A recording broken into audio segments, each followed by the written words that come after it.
Good morning, everyone. This is Ron. It's a little after 10 a.m. Saturday morning. We are already in the month of April, and a little rainy here. So it's at least not bad. It's what you would expect in April, right? So where are we? I missed Monday night. Uh, so if there are any questions from Monday or any other question, I understand we have a question on the floor from Habakkuk. So we'll get into that, but let's see if we have any other questions that may have come to mind during the course of the week. Anyone?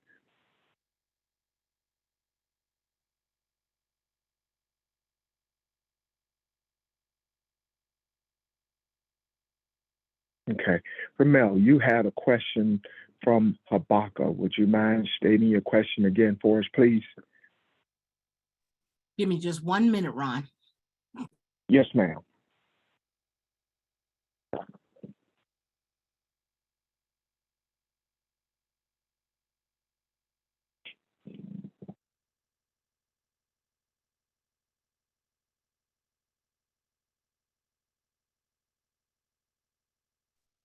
It's going to take me a minute to find it. I wrote it down. So if we could just go on and then Okay.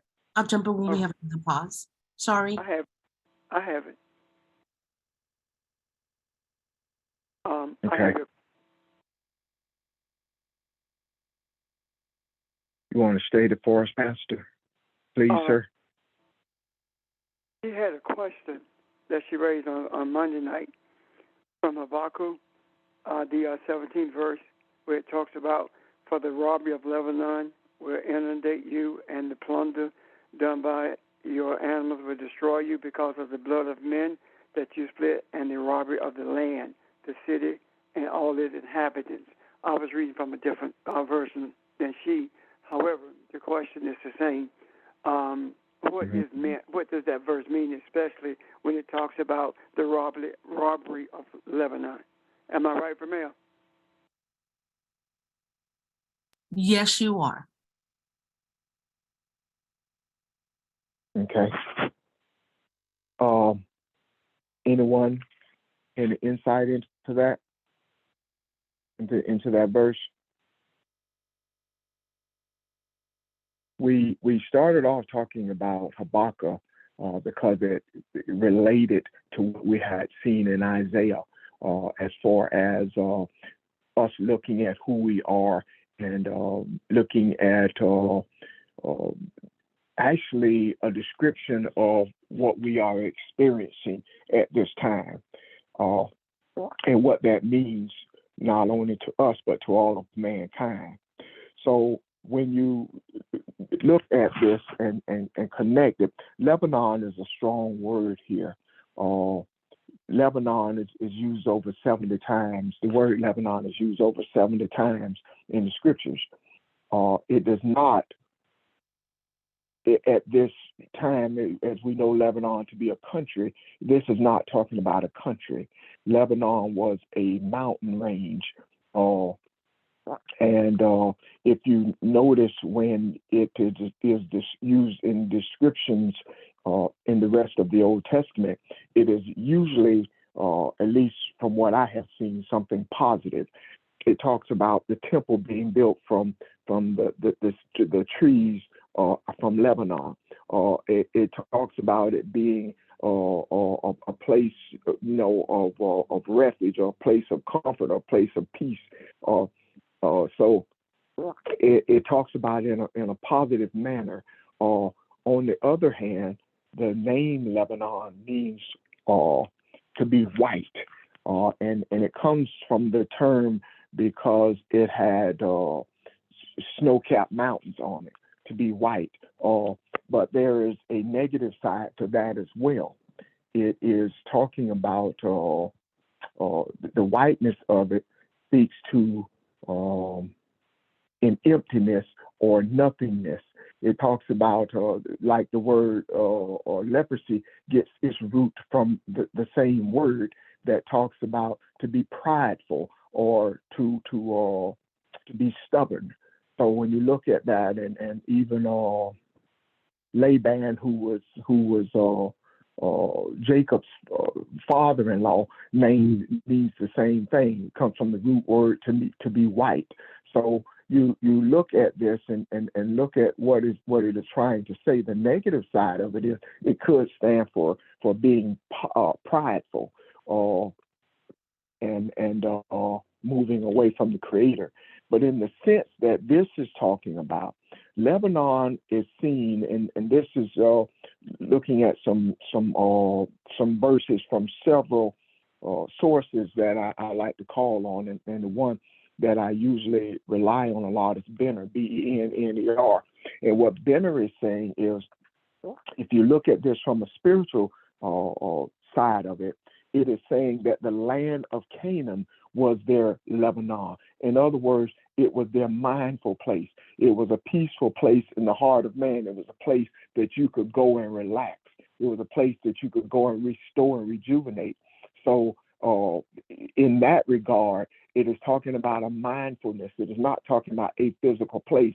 So this mountain range, again, if you want to look at the dichotomy of it, the negative side of it is a lot of the land of Canaan is where Lebanon was. And on the negative side of it, a lot of the Hittites and the Pezerites lived in the mountain regions, and they were warring people, and they separated themselves for that reason.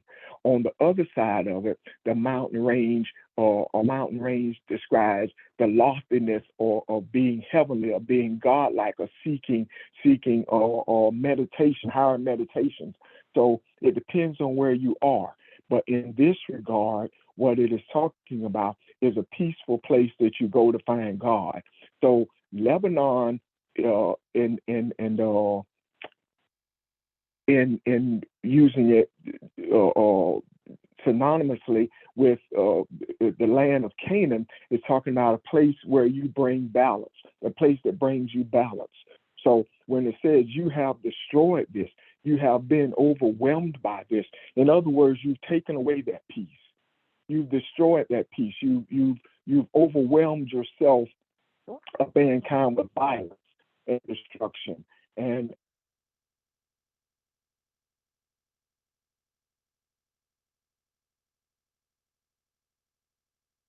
We can't hear you, Ron.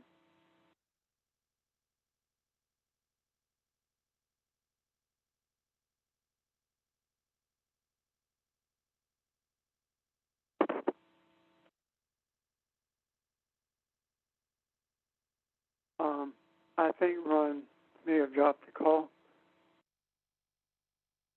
I think the last thing he was talking about was how Lebanon, what Lebanon means.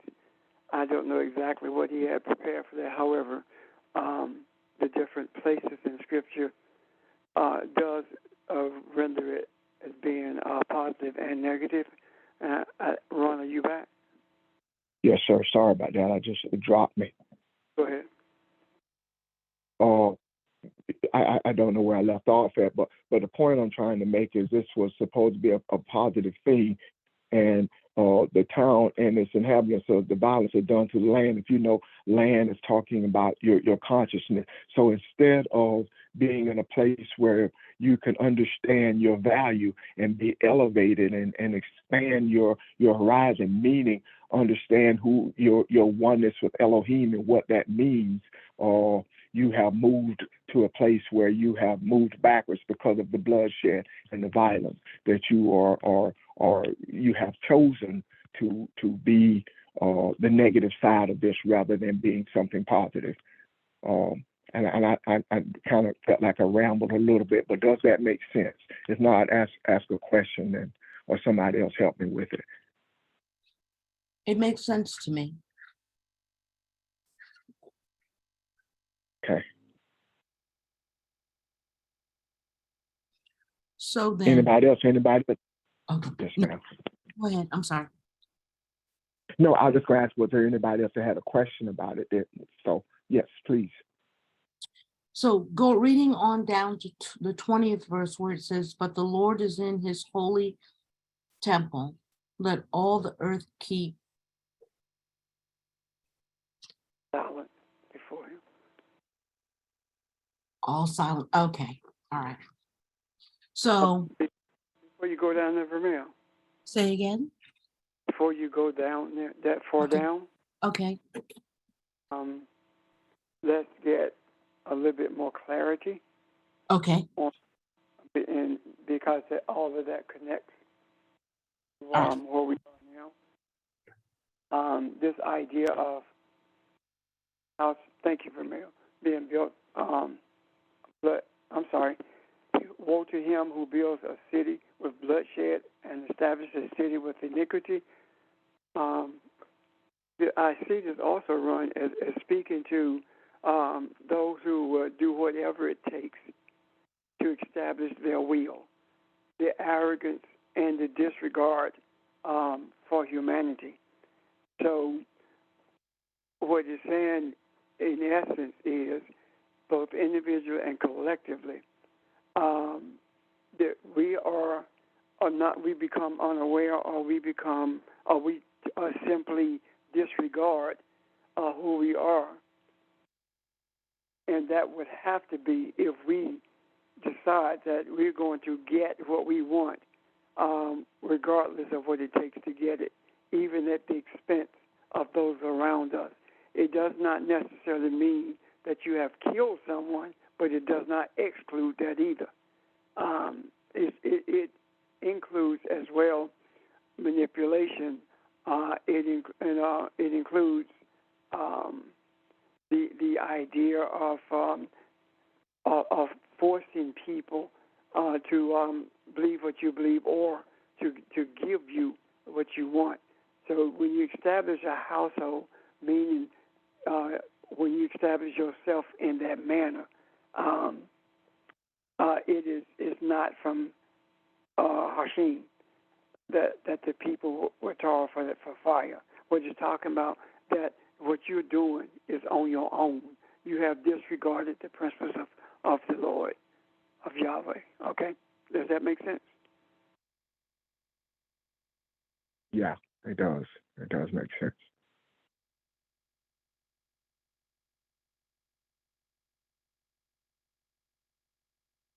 Could you Anyone else? remind us of? Could you remind us of what chapter of Habakkuk is the first chapter you're in? Second chapter.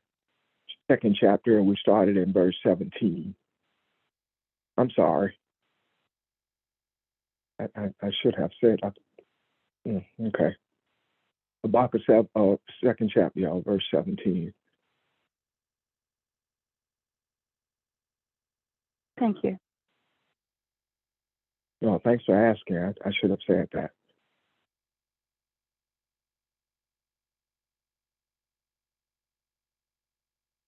Does it make sense, y'all?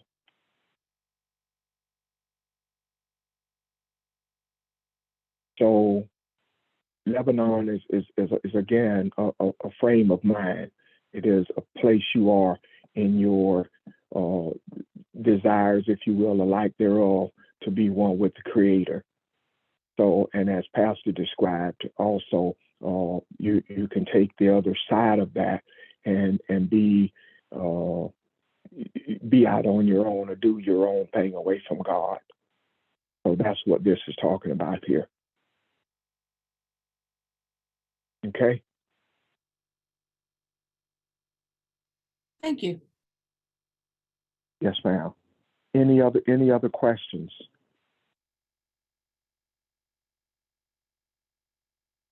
I would like to look at Lebanon some more, because Okay. I want to. What I have been seeing for the last few weeks, and what we have been discussing. We have been discussing a picture of who we are, and Yeah. what is expected of us, and this no differently than what we have discussed recently. Speaking of the principles that we are to be guided by, but at the same time, it's also showing us principles that we or to be aware of, but we are not to practice those principles. And when we look at when it says for the robbery of Lebanon, and it says that for the robbery of Lebanon will inundate you, and plunder done by your animals will destroy you. This is talking about self-destruction. This is talking about you are building your house on bloodshed. This is talking about you getting people intoxicated so that you can look down on them.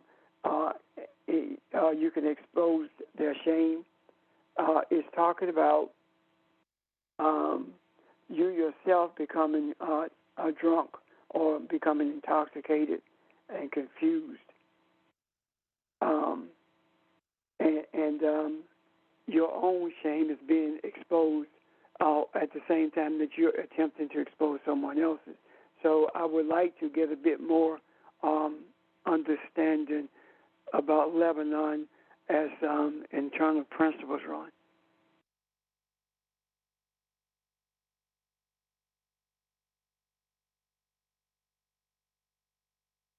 Okay. Are you I am. okay? Um, Is the question clear? Extremely. I'm looking in my mind for answers. Again, let me go back to there is two words that describe this. One of them, the word talks about the heart of man, or the inner part of man, the mindfulness of man, the will of man, or that part of your heart. So you look at that and say it is talking about that inner being, what you believe in, what those values are, that place where your mind or your heart is centered, those things that are valuable to you, your principles, if you will. The other side of this talks about emptiness and nothingness, a state of resistance, where you the whiteness, it means to be white, and it means to be, you resist. It's not that you can't, but you put up a resistance to absorb light. You refuse to absorb light. So it talks about your pride and your stubbornness. So in other words, Lebanon describes a being, a being inside of you where you can be at a place where you recognize that you are always at beginning, and you find your peace there. You know that there is nothing that can harm you there, and you know that that is always a place that you can start. There's always a place, almost like going home. This is my comfort place. This is the thing that I can always return to. The other side of it is talks about my stubbornness and my willingness, or my not wanting, knowing or recognizing that there is light available, but resisting it and not wanting to see it. So when Pastor talks about the blood and the building of stones, Lebanon was known for its forests and its trees.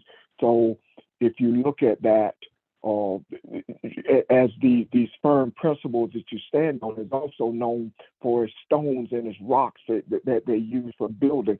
So it's saying you can build your house, you can build your being, you can build who you are out of righteousness and out of goodness and out of love and out of the enlightenment, or you can build it out of tricking man, intoxicating people, in other words, telling them lies and filling them with stuff that isn't true, and keeping them be in the right mindful place that they're supposed to be in. So one of two ways you can run with this. Lebanon is supposed to be a refuge, or almost in the same vein as the Sabbath, a place of peace, a place of tranquility that restores you. Or you could use it for something to enhance yourself and steal and rob from man, so that out of greed. So I don't know if I'm answering your question, Pastor, but that's what I have. Okay, so Lebanon, as you were speaking, Lebanon is a seed, and it's going to grow. The question is, what are you going to have a greater affinity for? The principles of spirituality or other principles? What are you going to desire as this seed grows? And as the seed grows, if you have a selfish affinity for being selfish and arrogant, because you can see the material gain of power or wealth that you can get from that, then if you choose to go in that direction, Lebanon becomes a curse to you, because you are not following the principles of the Creator. And Lebanon, that seed can also grow into something that everyone can be fed from. That seed can become a kernel of corn or a field of corn that everybody can be fed from. Meaning that we have a choice to give mankind a misconstrued or misunderstood or misinterpreted understanding of what the Scriptures are saying, or we give mankind the spiritual essence of what the Scriptures are saying. That's our choice. Not only that, but it also is applicable to us, right? That we can become that. Example of that seed, when we talk about us as a people, that seed, allow me please to give an example based upon what I see within me based on that seed. My grandmama from Hawkins were the seeds that fed into me. My mom's seed that fed into me, and that seed that they were was actually both a seed and a plant. And the plant comes from the generation previous to them. And now they are planting seeds in me from the plant that they are. And in doing so, that started my journey, whether it be towards politics or whether it be towards spirituality, both of them embracing the need for humanity to be protected from those who are searching to use humanity for their ill-gotten gain.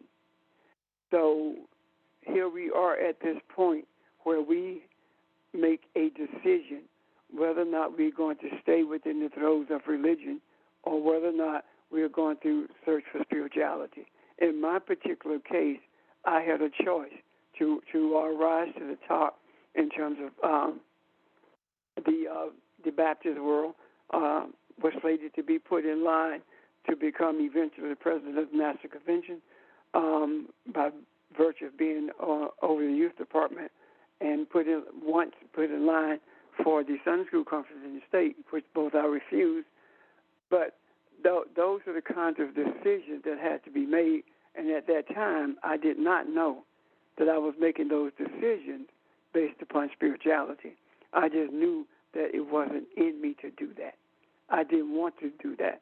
And here we are at this juncture.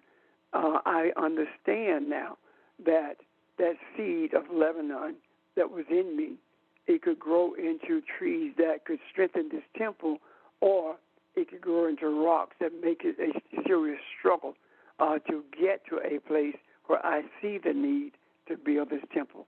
Or it could actually sprout into something that is more selfish, that would eventually close my mind to my soul and only look outwardly for my direction. Does that make sense?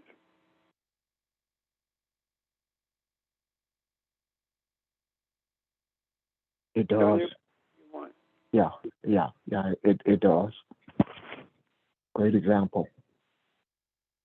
So the clarity of Lebanon in this particular case that Ramiro was raising the question, right?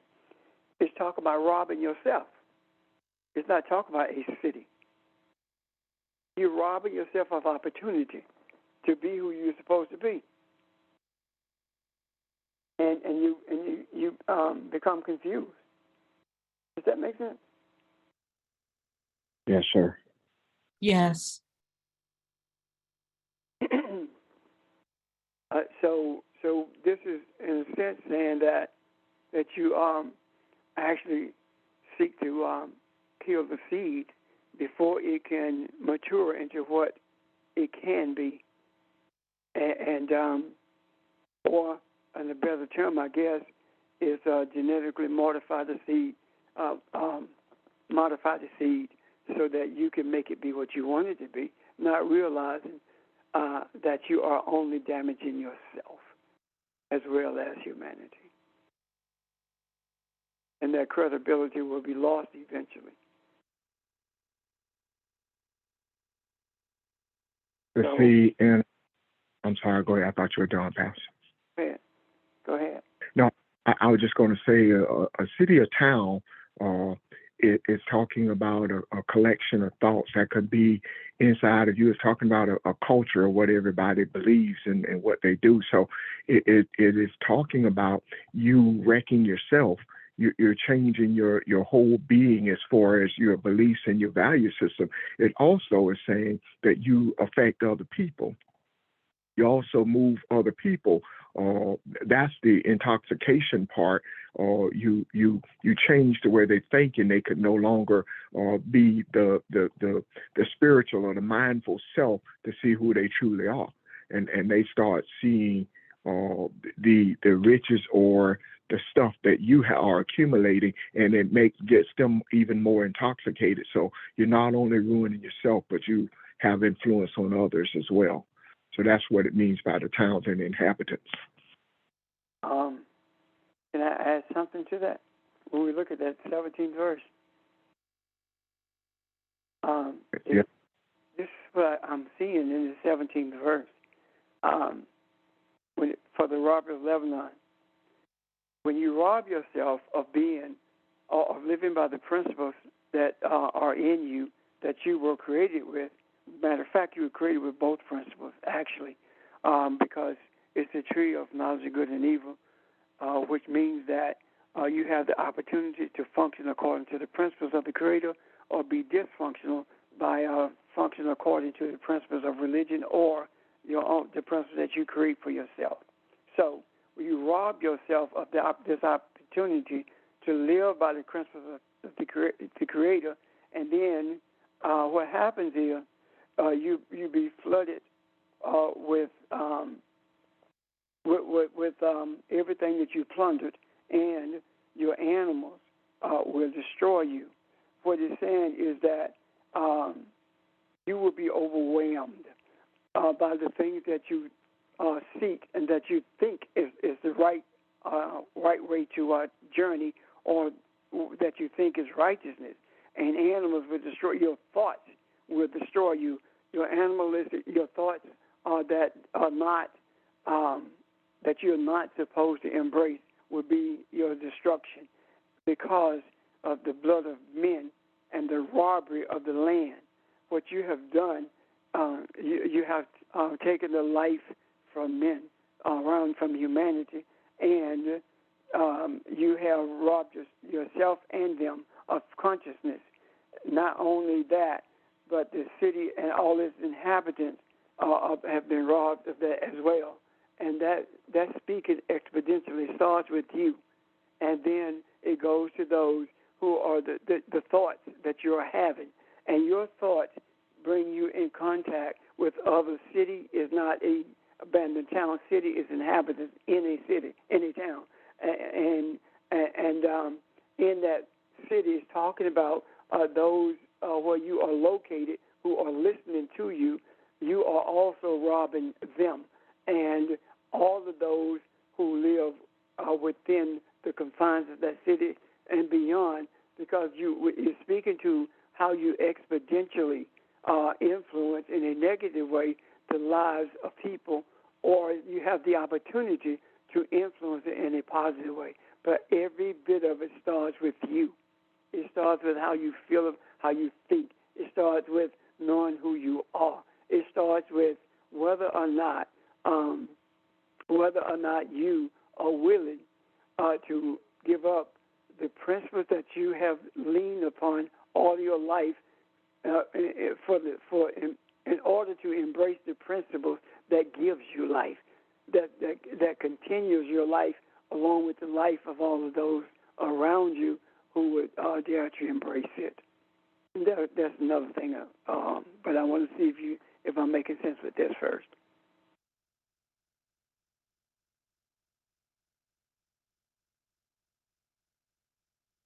Yeah, I don't want to be the only one to answer, but yeah, is this making sense, y'all? Anybody? Maybe a better question would be, is it clear? Good morning, everyone.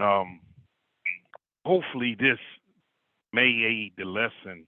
Going back to what Ron initially said about your heart, one of the things that I've observed about people heart and even my own heart, whenever you put your heart into something, and we have just used the example of lecturing, coaching, and teaching.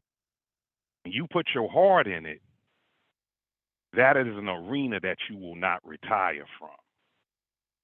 Meaning every situation is a teachable moment, is a coachable moment, and the only way you retire from it is by way of death. So when you put your heart in something,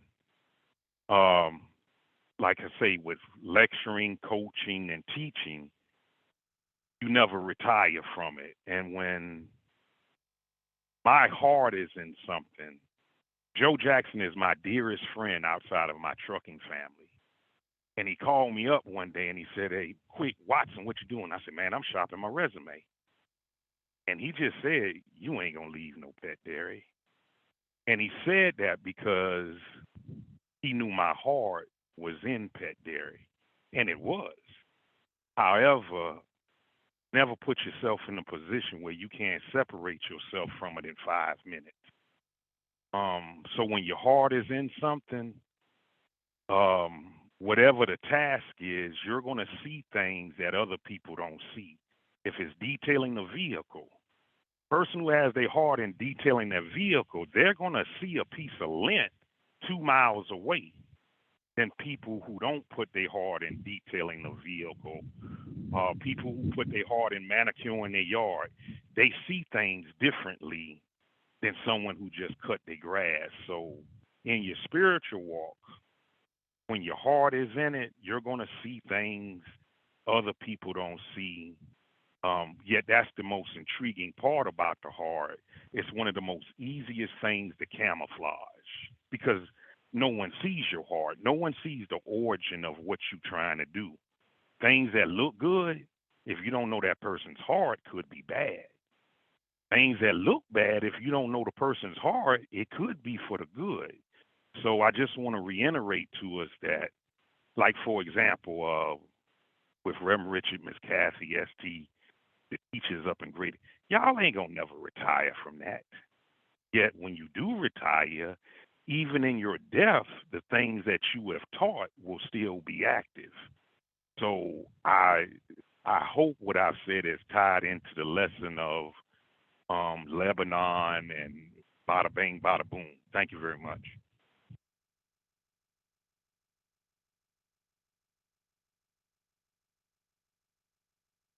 Welcome, sir. Thank you.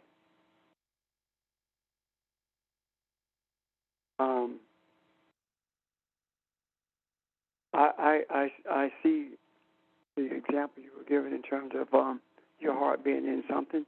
The heart and soul are the same in the Eastern way of thinking. I see that. However, I would look at one part of it. You said that your heart was in pet dairy, but you left. This is one thing that you don't leave. Why do you not leave it? because there's nothing to go back to. Once you are what in the midst of the enlightenment that you know is beneficial to humanity. You may sometimes get slack. You may say to yourself, "I'm tired," but you soon get beyond that, because when you get to this place of knowing yourself, exhaustion is one thing, because regardless of what you feel, the soul is willing, and but your body may be tired, but your soul is always ready to move to the next space on this journey. So it's not walking away from it, because absolutely, if you think that there is something to go back to, then return to those places that you have left, and ask yourself, what are you receiving in terms of enlightenment? What are you receiving that is a beacon of light that helps you travel this journey called life? What are you receiving that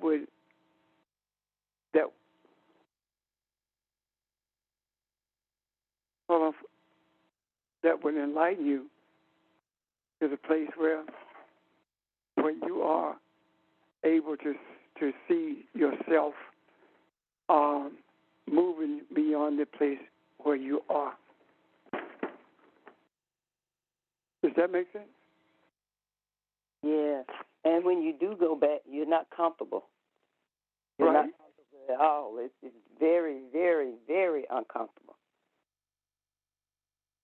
And so this is what I'm talking about when I'm in reference to having nothing to go back to. Does that make sense?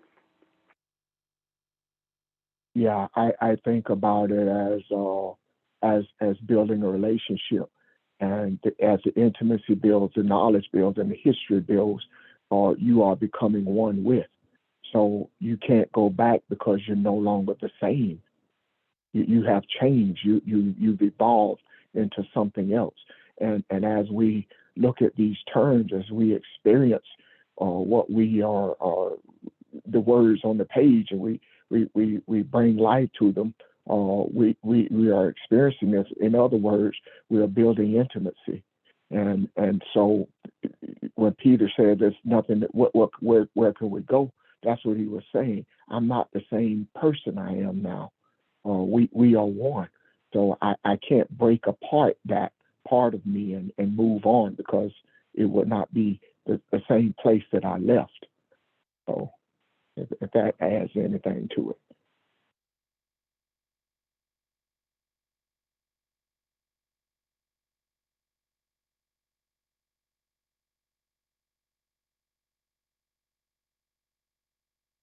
Anyone else? I'm sorry about that, guys. I thought I did. I heard an alarm. I also, as where we are now, when we talk about the principles within and living according to those principles and knowing who we are, I think what we have done, and one of the reasons it's more difficult for us to embrace who we are, is because who we were was virtually erased from us, from our memory. And we didn't realize that though it was erased from our memory, it's still in our soul. The one thing that guided us through every generation, with the exception of the period that was that period of enslavement, the one thing that guided us was our ancestors. And we were told that was a pagan belief and that you would end up in hell for believing that. We were told that we should never rely on dead people to speak to us, but yet at the same time, we were told that you never die, that your life is continuous. Well, this is something that I see in that. When we started searching for ourselves, we were actually trying to understand the direction that we would take based upon the seed that we're talking about of Lebanon. And when we saw that we are Elohim, it was another step to take, and we were not aware of it until recently. And that step was to understand the principle of ancestry, the principles of those who have traveled this journey and gone before us, those who are in front of us, those who are seeing as we desire to see. This is what I have seen. When we say ancestor, we are also talking about Elohim. If you are Elohim in this body, when you leave this body, you don't stop being Elohim. You become one yet many. In other words, you become one with the essence of the one who created you. And as such, we are more able to be guided along this pathway, along this journey for the benefit of humanity. And if you want to look at that spiritually or historically, we can do that. Historically, we have always been the forerunners, whether it's smelting iron or whether it is building castles. We've always been the forerunners in those types of things in this earth, whether it is understanding astronomy or whether it's sailing the seas. We've always been in the forefront of that. If you want to look at it spiritually, we've always had this guidance, relied rather on the guidance of the ancestors. You say, if that is the case, why didn't the ancestors not show us what was happening? Well, there is, when we look at the Mayan culture, what we see is that the priests told the Mayans that there were going to be men who come in on a large ship, and they will be pale in nature, and they will destroy us, and we need to move deeper into the jungle. Well, most of the people disregarded this priest, and they were killed. So what I'm saying in essence is this. Our knowing that we are Elohim started with a search for Elohim. And when we searched for Elohim, we were being guided by Elohim to a mirror that showed us who we are. And that mirror is in Genesis. And one of the reasons we never leave beginning is because we have to hearken back to that mirror. When we get despondent, when we feel like this is overwhelming, when we feel like nothing is changing, we go back to that mirror. And that mirror is when we remind ourselves we are created in the image and likeness of Elohim. And regardless of what we say, we are created male/female. We are feminine and masculine, and we can produce anything. We can bring anything to life that we desire to. So that is our reminder spiritually, and we need to hold on to that. And again, this is the seed that we are making a choice about, whether we're going to make the choice to search for God and find that we are God, or whether we are going to look for an external being to deliver us from the iniquities of those who have abandoned or never known righteousness or truth and brought them and put themselves in a place of authority in a violent, very violent manner. And this is another reason why we have been taught that you do not equate, or you do not look at history and scripture together. Well, if we did not do that, we would never understand it, because prior to today, when we were looking at Lebanon, we were looking at it as a place as opposed to a state of being. When we were looking at Lebanon, we saw a place in the Middle East, rather than knowing that it's within us, that it's in this temple. And our understanding of Lebanon is what gives us the strength also to continue this journey. So if we don't look at those historical things in a spiritual way, then we don't have insight, rather, into this journey that we are on. There are so many things that have been translated to us, and that means physical things, and none of them do at all. So when I say this about history, if you don't know where you came from, you don't know where you're going. If you don't understand your heritage, you don't understand. And I'm not talking about material heritage at all. I'm talking about your spiritual essence. If you don't understand that, then you will not understand what it means when something resonates deeply within you. You would think it's a fleeting feeling that's there, but it goes away, when in essence it really isn't. It is the essence of Elohim. It is the seed of Lebanon growing. It is the ancestors saying you're on the right track. It is the crowd of witnesses is actually those the gathering of the ancestors, or the oneness that those who have occupied these bodies are now experiencing with the one who created us all, because now they are indeed spirit. And if spirit cannot die, then that means that they cannot die. And if they can live, then if they do live, then that means that they can speak to us.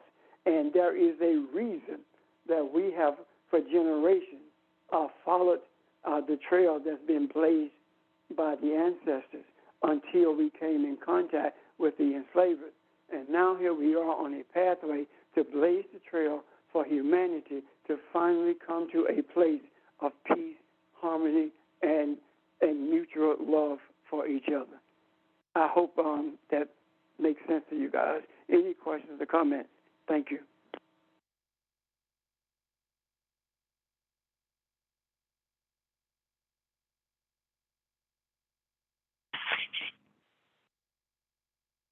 Anybody? Questions or comments?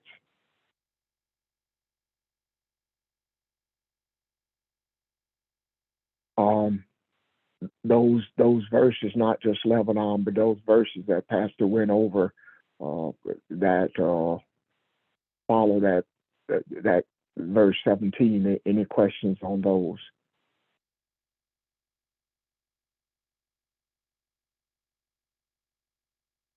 Okay. I think that Pastor even went into chapter 3, where the first and second verse are talking about the ancestors, the pathways that were created then. It's almost as if we have been asleep, or rather, you can look at it two ways: asleep and are drugged. And when you're coming out of that, or amnesiac, I mean, that's another way to look at it. That all of these things have been affecting mankind. We've had amnesia, or we've been drugged, or we've been had a long sleep that we're trying to wake up from, and that when we hear these pronunciations of truth, when we see the dreams that we thought we had while we were asleep, it begins to resonate with us. The vibrations get stronger and stronger the more we understand who we are. And it's almost like it's almost like the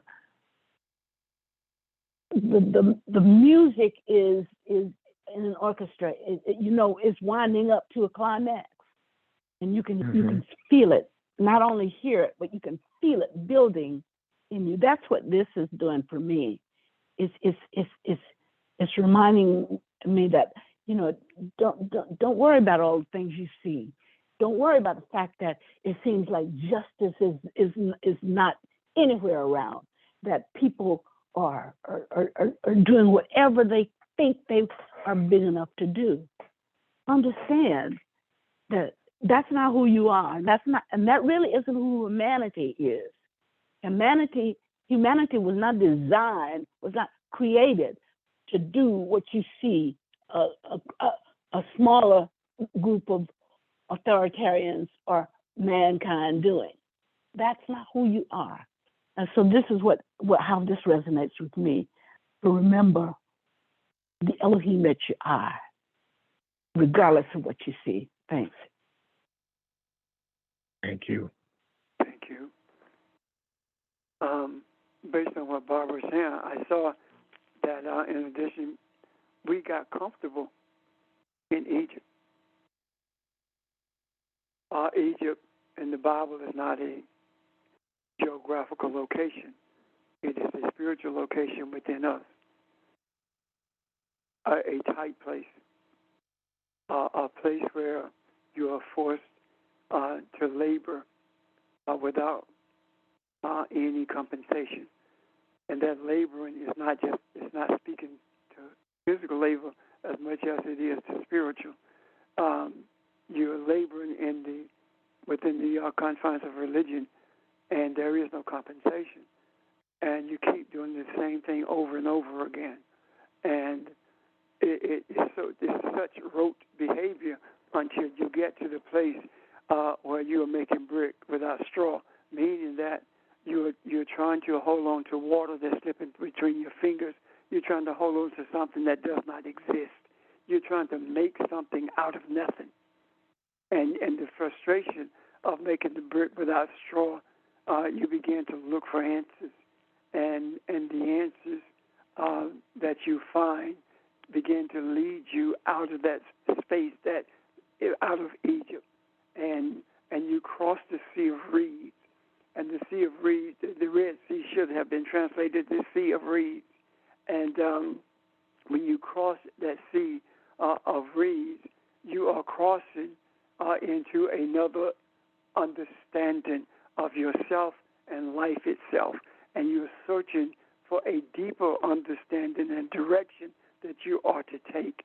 And when you do that, now you're wandering in a wilderness, and you don't know which way to turn. And subtly, but definitely, people began to come into your life who think the way you think. And the next thing that you know is that not only are you in the wilderness searching for who you are, you have seen what's over the mountain. You have seen the consciousness that's been promised, and you begin to share what you have seen. And the consciousness that has been promised is a consciousness that's far beyond anything that is recognizable by us. Grapes so large you have to carry them on a stick, giants in the land. And if you fear those things that you don't understand, if you fear those things that you cannot explain, then you have to die in the wilderness before you can embrace them, which means that our death in the wilderness is speaking to our making a conscious decision to walk away from the consciousness of spirituality that we have been given. And now don't get me wrong, those who gave us this consciousness of spirituality in terms of our parents and their parents, they were giving us the best that they knew. They were giving us hope.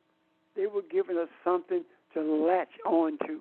And because of that, we were able to die to self in the wilderness and come out of the wilderness new people that crossed into the land of promise and is still in this land of promise and seeing things that resonate, but we don't understand them. No different than the grapes that had to be carried on a stick. I don't understand how this came to be, but it makes sense to me because I see it with my eye. Those kinds of things. That's what Egypt, coming out of Egypt, looks like to me. If you cannot come out of Egypt within, you will not be out of Egypt without. Which says then that wilderness was a necessity. Absolutely. Because it provided a barrier between the Egypt and the thoughts that you had then about who you thought you were. It provided that barrier that allowed you to begin to receive those messages, the consciousness of, okay, I'm on a journey, and this is who I was. This is who I really am. And it's almost like a purging. The wilderness is a purging experience from one type of consciousness, which allows you to then be, for lack of a better word, broken down and ready to receive another level of consciousness, another type of consciousness, another spiritual growth in consciousness, if you will. Yes, ma'am. That makes sense. And what happens is, in that we do not have the right to look down on anyone with arrogance who is still in the wilderness in search of themselves. We are the ones who are obligated to them. What does that look like? It is in this wilderness that we embrace the principles of our Creator. And the principles that we are embracing in the wilderness, we have to go through a period of understanding those 10 utterances, those principles, to be governed by, not based upon what we have been taught, but based upon the spiritual essence of what's within the seed of those principles. And coming out of the wilderness simply means that we are adhering as best we know how to those principles. And the adherence to those principles is what guides us to the place of our mirror.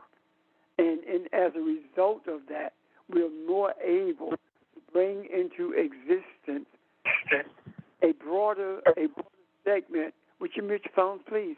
A broader segment of humanity for the express purpose of strengthening humanity by sharing these principles in the macro and the understanding of these principles, and with the eventuality of becoming a unit of Elohim living in these human bodies, an experience in humanity that we have longed for so long. So when we see others in this wilderness groping in the darkness, searching for something that doesn't exist, it is our responsibility to be their protector, to be their shield. It is our responsibility to be their refuge, as opposed to being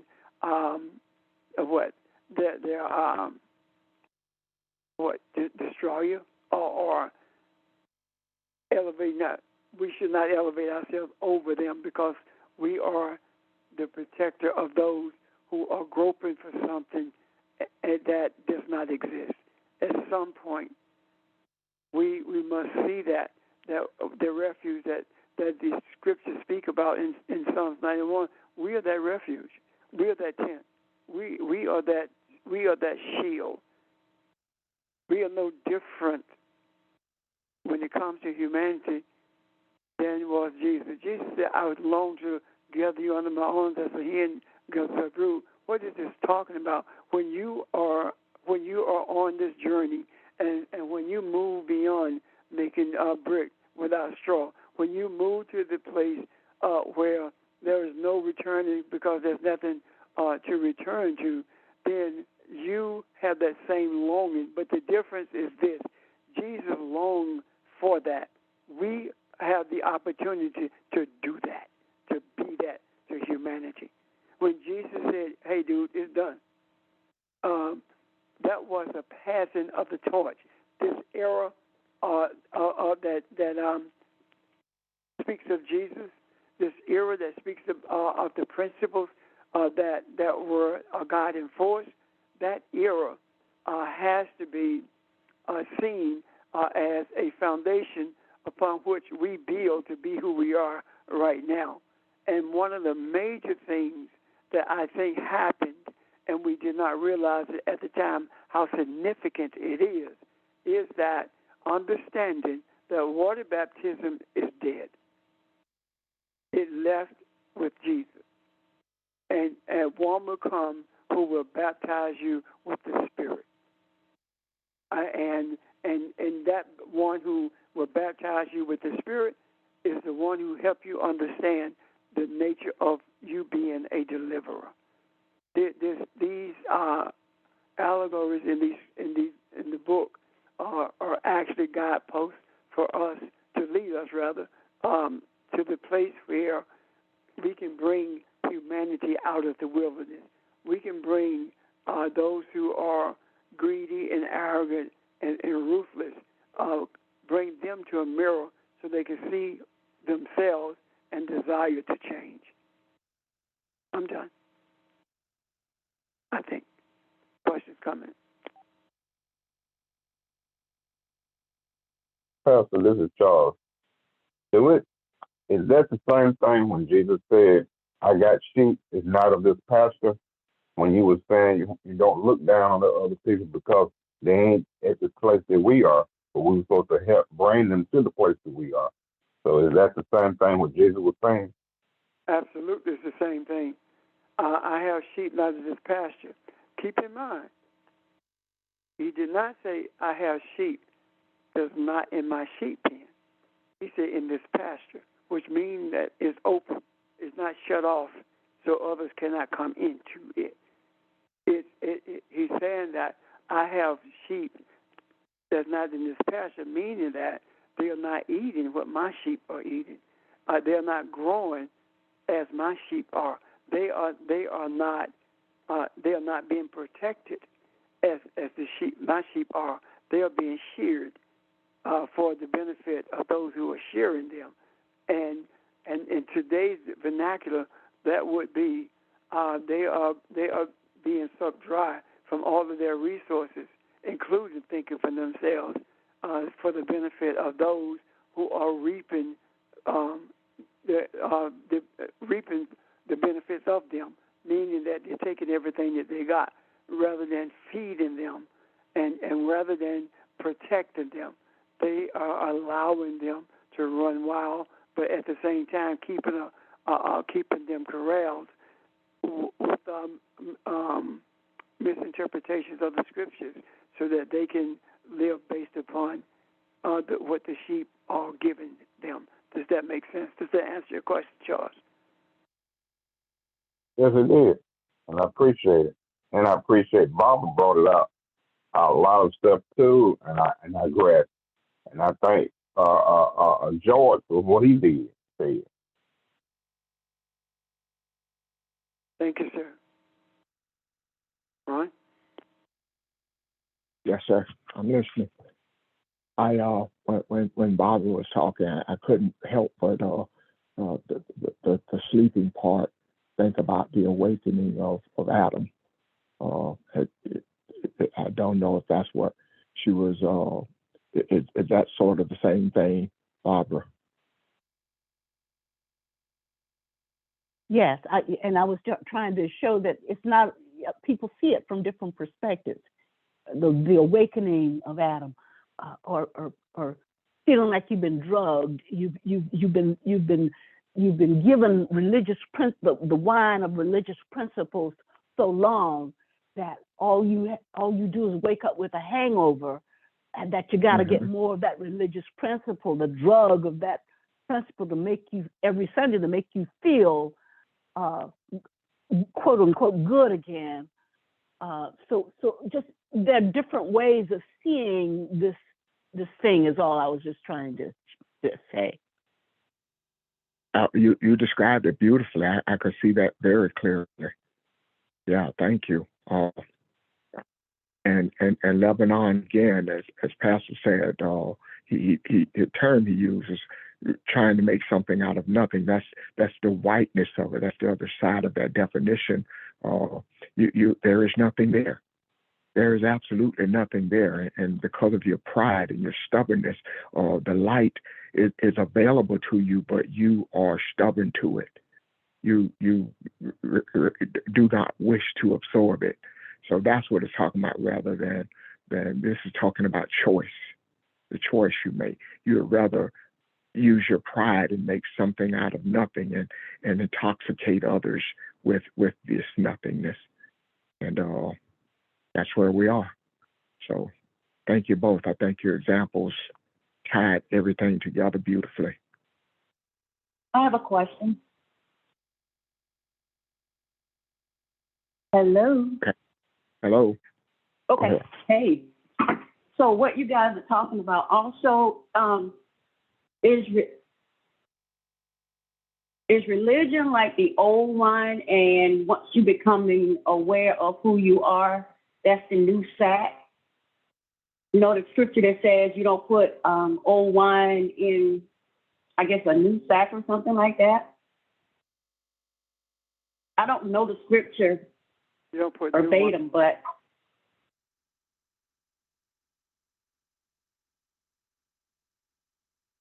I'm sorry? You're right, Well, you don't put new wine in the old sack.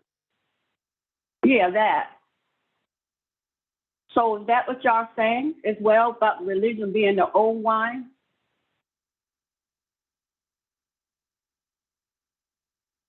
Pastor?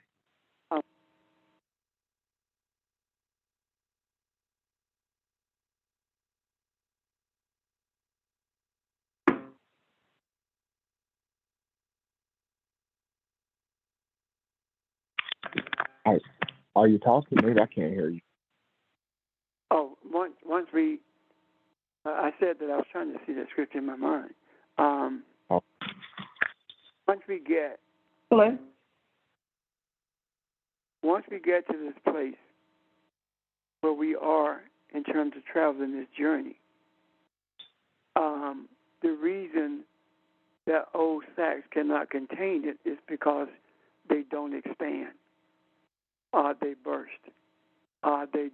They're not able to contain spirituality because it seeks to control it, and that's not going to happen. The new wine put in new sacks means that you are able to grow with the amount of wine that's poured into you. You're able to expand without being ruptured. Does that make sense?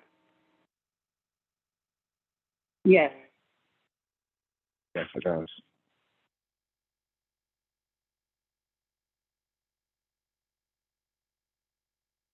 Pastor, if you don't mind, I got a new phone and I'm trying to learn how to work this thing. But anyway, I didn't get the first part of what you said. Did you say that religion is the old wine? If you don't mind, please repeat what you said in the beginning. I got the latter part. The old sack is the sack that religion was in, and it ruptures. It cannot contain spirituality. It can only hold itself, and that's why it keeps going in circles and never grows. New wine in old sacks will rupture that sack, so you can't put that in there. New wine is the spirituality, the spiritual journey, and you have to have new sacks to put it in, which is another way of saying you have died to the old things. You've died to religion, and you become you become alive in your spiritual journey. Hear that? Okay. Yes. Thank you.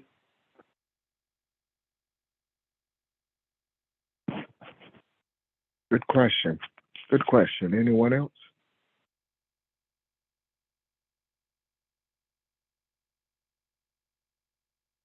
Okay. the lesson, guys. Questions, answers. Good place to take a pause. It's a little after 11. We will kind of ponder this, and if you have any questions tomorrow or something else in Habakkuk, we'll look at it again, or some more rather. But thanks again, everyone, and hope you have a good Saturday. Enjoy the rest of your day, and look forward to tomorrow morning. Thank you. Thank you, sir. Thank you, guys. Everyone. Thanks, everyone. Thank you, everyone. Thank you. Bye-bye. Bye.